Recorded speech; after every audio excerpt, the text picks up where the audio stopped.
On this edition of Independent Sources, Fortress Europe. Why are so many European Union countries implementing stricter immigration policies? And how do they compare to the US? And a renewed campaign for members of the media to drop the I word.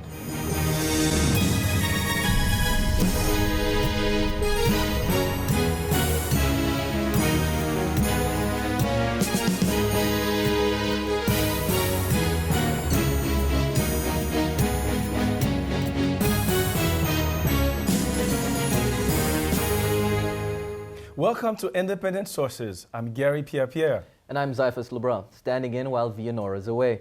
From Sweden to France, Germany to Italy, political pundits are engaged in a heated debate about the end of multiculturalism and the failure of integrating foreigners. It's all part of the firestorm discussion over mass immigration happening in Europe. Some policies and measures have become so strict that Amnesty International has referred to the EU as Fortress Europe. The immigration debate across the pond is very similar to the one happening here in the U.S. More European leaders are succumbing to public pressure to shore up their borders to stem rising crime and relieve social strain caused by the growing tide of immigrants. I sat down with British journalist Stephen Foley and French reporter Philippe Coste to talk about the shifting immigration policies in Europe and how they compare to those here in the U.S. Thank you for joining us tonight, gentlemen. I'm going to just start with a quote from Milan's vice mayor, and he was speaking to an American paper.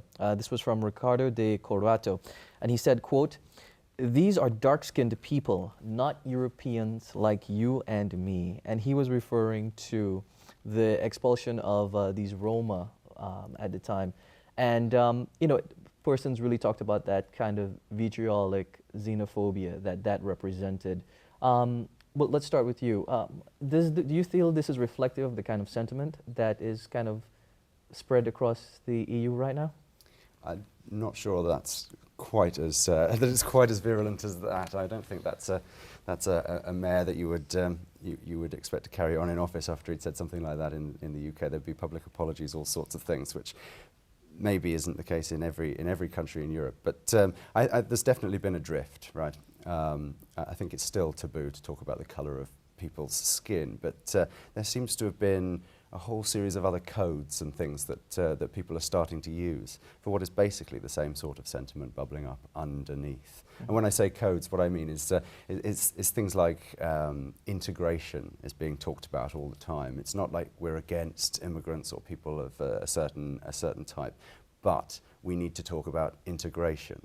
So it's a much more subtle way of discussing these things than perhaps that gentleman is using. But the sentiment is there under the skin. Mm-hmm, mm-hmm. It's also, I would confirm that there is a drift also in France, although this language could never be used in France except by the extreme right wing maybe.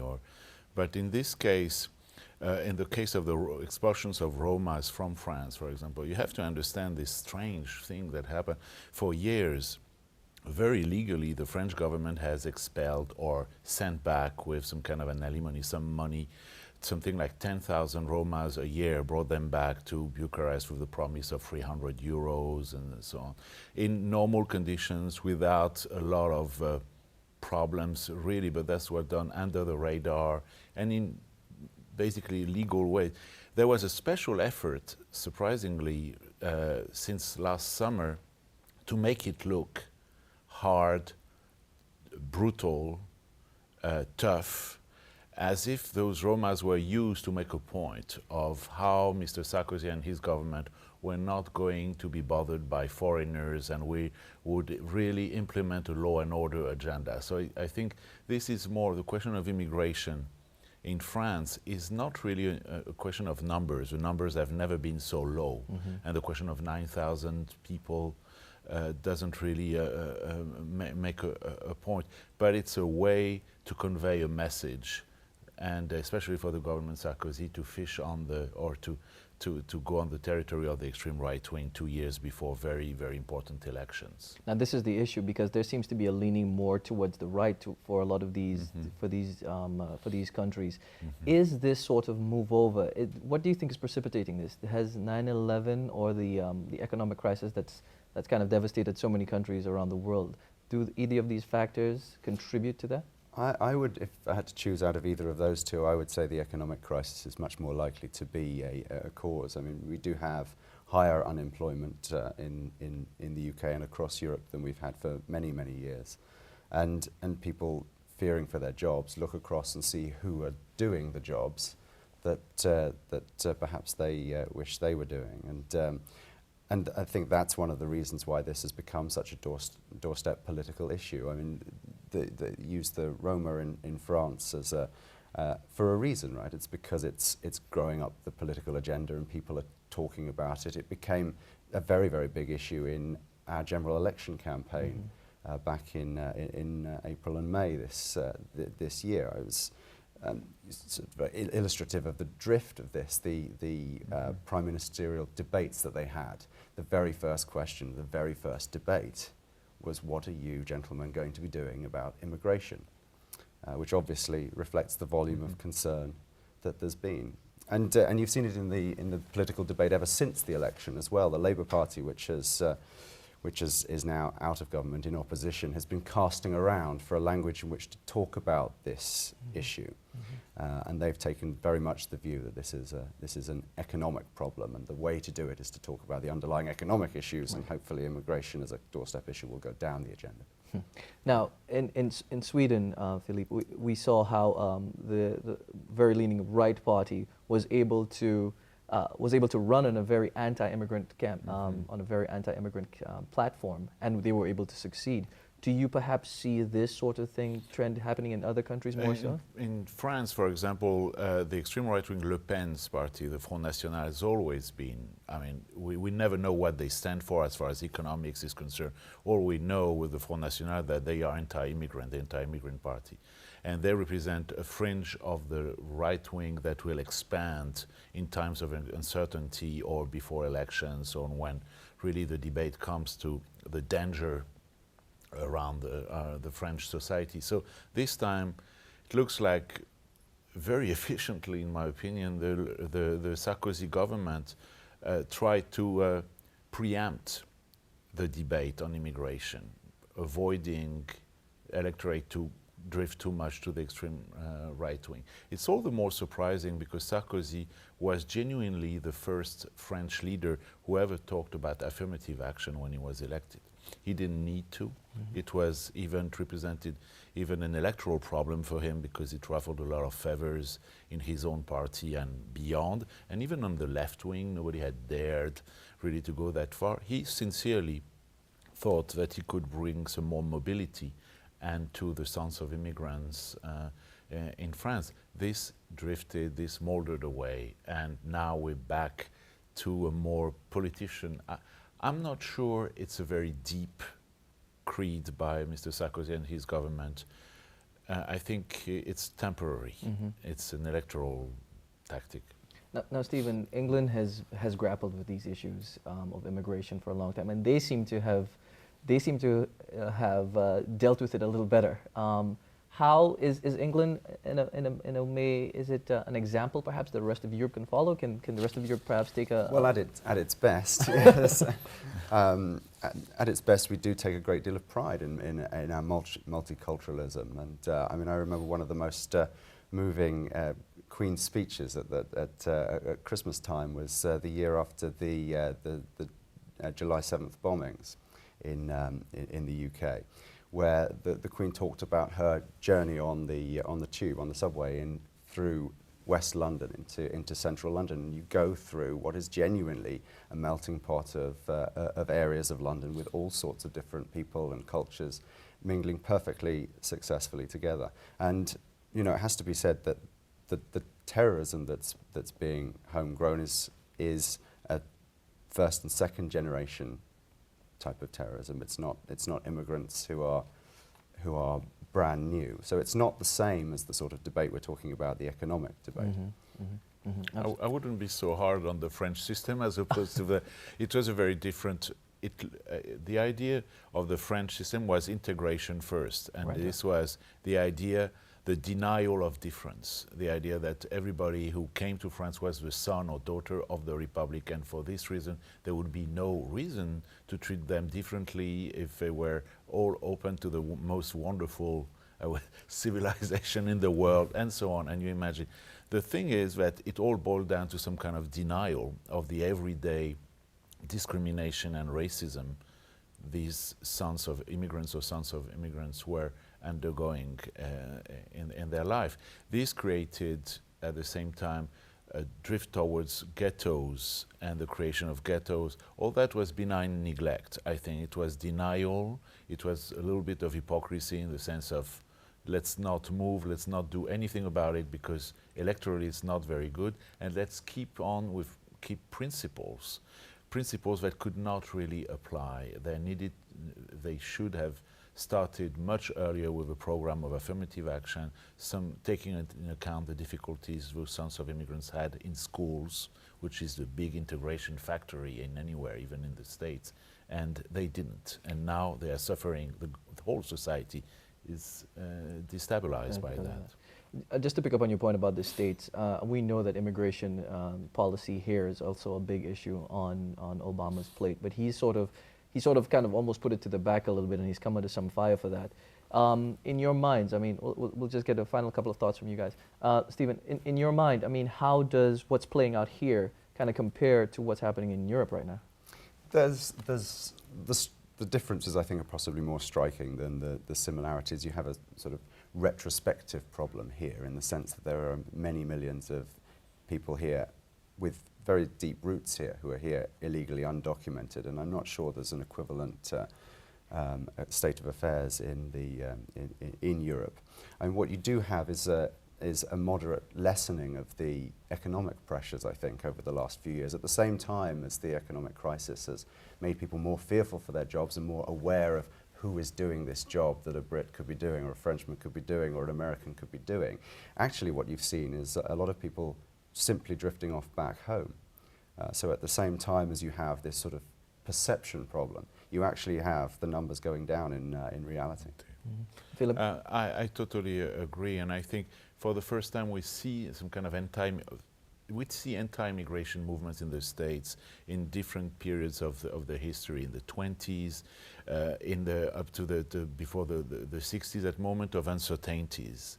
And I think we are entering here in the United States in one of these periods of globalization, fear for the future, and of course the foreigner, paradoxically in a country based on on the integration of foreign cultures, is the scapegoat for that. And it's one more key dates, I would say, is the end of this decade. I think is very, very significant. And the UK situation, obviously, there's no need for us to build a fence. We have, so maybe I suggest digging a channel or something. Gentlemen, Philippe Coste, Stephen Foley, thank you both very much. The conversation was very good. Thank you very much for joining us. Thank you. Thank you.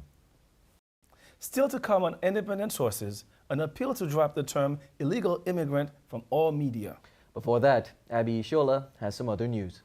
Thanks, Zyphus. Here's a look at some headlines from the ethnic media.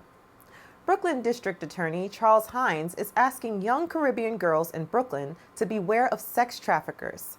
Hines told Carib News that members of street gangs, including Crips, Bloods, and Latin Kings, are forcing young immigrant girls into a life of prostitution. The victims are typically teenage girls between the ages of 13 to 15 who have moved to the city with their parents from the Caribbean. Immigrant girls from Europe, Asia, and Latin America are also being targeted. From the Forward, the Civil Rights Act will once again protect Jewish students from anti-Semitic harassment on school campuses. This after several Jewish organizations reported cases of anti-Semitism on college campuses. Previously, the Civil Rights Act only protected people from harassment based on race, not religion. But groups like Jews who face discrimination based on ethnic characteristics will now receive the same protection as minority groups. Protection for Jews and other religious groups was once included in the Civil Rights Act, but withdrawn during the George W. Bush administration. The Amsterdam News reports that members of the Freedom Party, led by Councilman Charles Barron, are protesting a new Broadway musical that includes blackface and minstrels. The play, titled The Scottsboro Boys, depicts the true story of 9 young black men who were wrongfully accused of rape and convicted by an all-white jury in 1931. Members of the Freedom Party are appalled by the producer's choice of using blackface and a minstrel show to tell the story and are demanding the play be shut down. But one cast member says all of the black actors had a hand in creating the production, and they all believe using a minstrel show is the best way to depict the story. And finally, editors of the Italian Tribune say companies that market Italian products are not supporting the Italian press. In a two-part op-ed piece, the Italian Tribune says many Italian American and non-Italian companies have been approached to sponsor or advertise in the Italian press. But many of the companies say they are avoiding an ethnic connotation associated with the marketing and distribution of their products. Those were just a few headlines from the ethnic media. Back to Gary and Zyphus in the studio. Thanks, Abby. A recent analysis of how often the term illegals was used to describe immigrants on television news shows found that there was a sharp spike of over 400% compared to previous years. This prompted Color Lines, a magazine focused on issues of racial justice, to reinvigorate the Drop the I Word campaign, a campaign the National Association of Hispanic Journalists started in 2006. The magazine has teamed with several other organizations to push the agenda. However, there are those who think that too much is being made of a phrase that both the Associated Press and the New York Times have in their style books. I sat down with one of the organizers of the campaign and a journalist who has written about the issue to talk about the I word. Before we start the discussion, let's take a look at a piece by our producer, Michelle Garcia, on the I word campaign. One word. For illegals in America. Illegals are illegals. Repeated over and over by journalists and political leaders. Some activists are saying the immigration policy debate that has dogged Washington has become a lightning rod in the press. And they're calling for journalists and politicians to, in their words, drop the I word. No human being is illegal. Drop the I word. Don't feed the hate machine. It matters what we use because it's a reflection of who we are as a country and who we are as a people. And so what we use right now, or what we're saying is okay to use, is not reflecting our values. If the media and pundits are calling people illegals, that means they're dehumanizing them. They're putting them in a category that is subhuman, and that's just unacceptable. Activists say the term illegal is the latest chapter in the nation's history of wielding controversial words to shape policy. The Chinese Exclusion Act was really preceded by the media using the term chink. The years preceding Operation Wetback and throughout the 50s, we see that media was quite often using wetback as a racial slur and using illegals as a racial slur. The Associated Press and most major news outlets discourage using the word illegals and recommend the phrase illegal immigrant. The AP says the term describes someone who settled in the country, immigrated, but did so unlawfully, illegally. Together, illegal immigrant.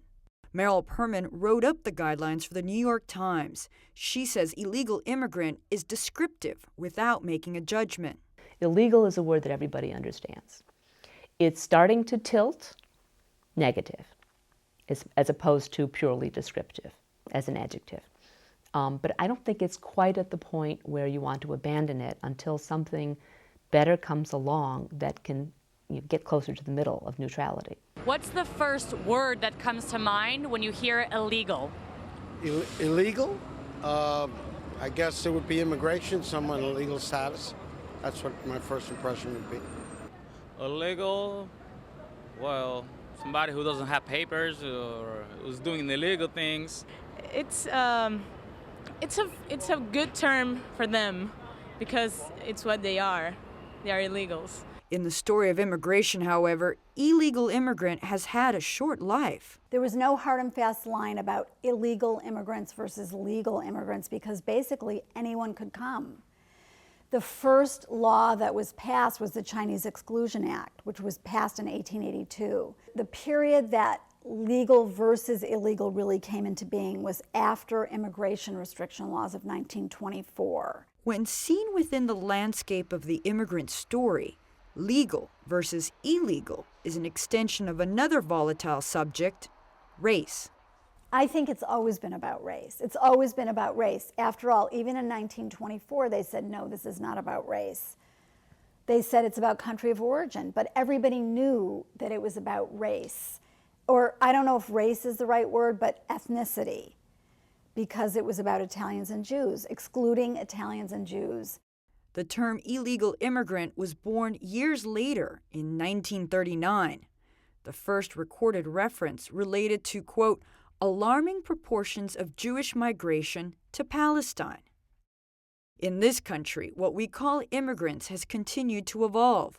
Conservative columnist William Safire, 1988, wrote that the once ubiquitous wetback became known as illegal alien, and when that became onerous, was changed to undocumented person. But like so many other things from the 1980s, illegal is back, once again proving the newness of the old. For Independent Sources, I'm Michelle Garcia. Monica, let's start with you. Why is illegal going negative, as Meryl Perlman pointed out in this piece by Michelle Garcia? Well, I think that even looking at the recent elections, we can look at how the terms illegals and illegal immigrants are always juxtaposed with images of brown people and of Latinos, and how this really affects the way that immigrants are treated in this country, not only people without documents, but all people of color. And we see how this is creating and shaping public perception and recent really draconian laws and policies that we've seen happen throughout the year and we see down the pike in the next coming year. SB 1070, secure communities, abuses of human rights and due process in the detention system, and just the brokenness of our immigration system are all deeply rooted in kind of dehumanizing people and not really looking at what's going on. Cord, yeah. Is the word dehumanizing illegal?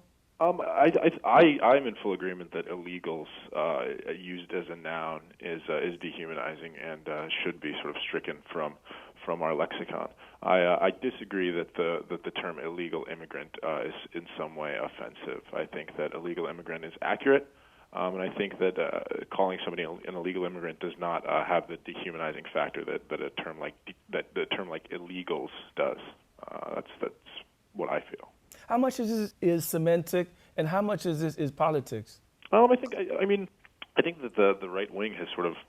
I think Monica is very correct, and as your report stated, I think it's very correct that the term of the use illegals on the right to sort of villainize these people has been a powerful tool in the way that they sort of discuss them and talk about them as dangerous people. I think that is factual, but I think that some of it, I think that where sort of political correctness has gone too far is sort of this idea that any use of the term illegal as an illegal immigrant is a negative. Monica, is this political correctness, or is it trying to identify the group correctly? Well, I think that any time that this political correctness issue comes up with the campaign and with our efforts to humanize folks, it always seems to be sort of a distraction, right? Because language is important.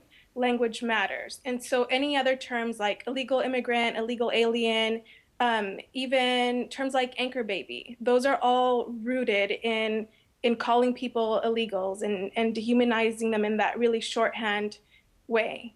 Now, this campaign that you're leading has been around for quite some time. The National Association of Hispanic Journalists has tried, but it seems to be getting some traction. What's happening now that this campaign is becoming more popular, if you will?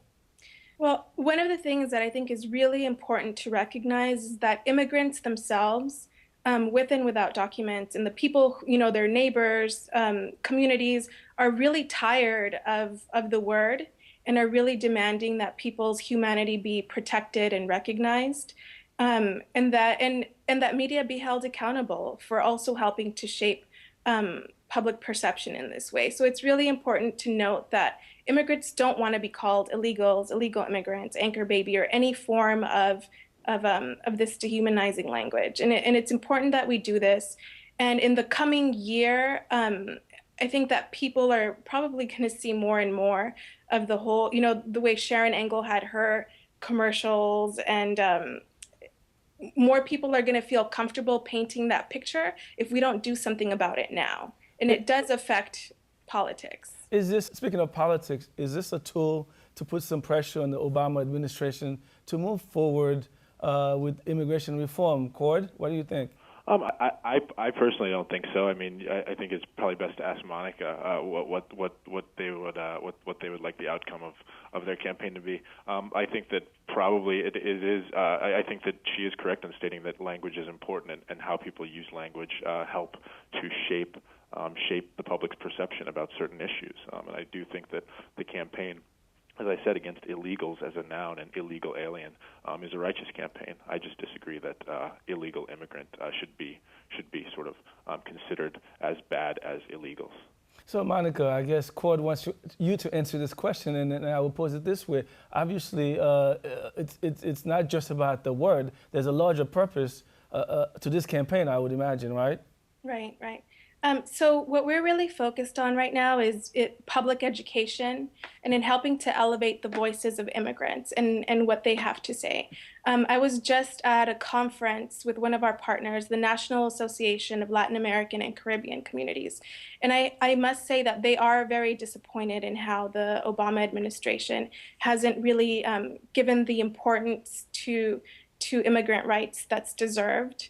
At the very least, people are asking the question, why haven't the massive raids stopped? And why is our detention system so broken? Why isn't something being done about human rights abuses and due process? This is something that's not really being spoken about in the mainstream. When you talk about human rights abuses, are you referring to mostly who exactly here are facing human rights abuses? I think that, family separation is terrible, and it's something that we're seeing across the nation. Children are being left in limbo to be taken care of by a broken child welfare system. And so it's affecting families. There are a lot of mixed status families that are being affected by these laws, and there are just so many different loopholes, and it's not working. The system is really broken, and President Obama does need to step up to the plate. What we're really hoping is that that we address first and foremost the fact that calling people anything less than human beings, or people can be identified as not having documents, as being unauthorized, undocumented, etc. But what we want is for people's humanity to be recognized.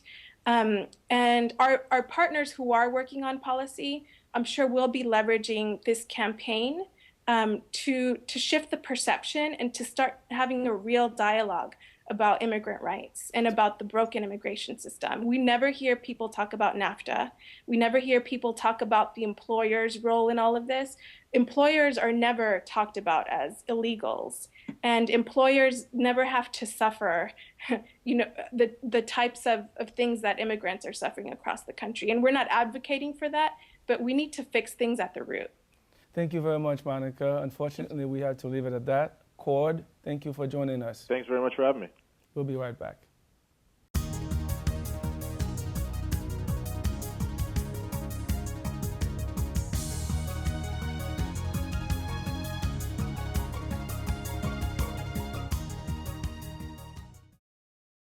That's our show this week. Thanks for tuning in.